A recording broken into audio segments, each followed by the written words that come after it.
Ishin në kërkim nga SPAK zbardhen emrat e personave që u vunë në pranga gjatë aksionit të Reneas. Janë bërë publike emrat e 2 personave të arrestuar gjatë aksionit Reneas në Fushkuqe.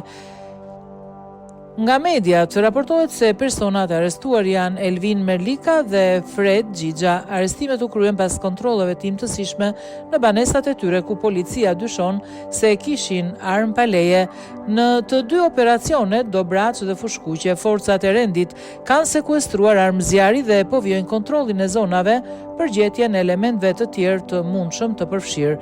Policia bëri me dije se këto veprime janë pjesë e një serie masash të ndërmarra për të rritur sigurinë dhe për të parandaluar veprimtarinë kriminale në zonat e veriut të vendit. Autoritetet pritet të japin detaje të mëtejshme në orët në vijim.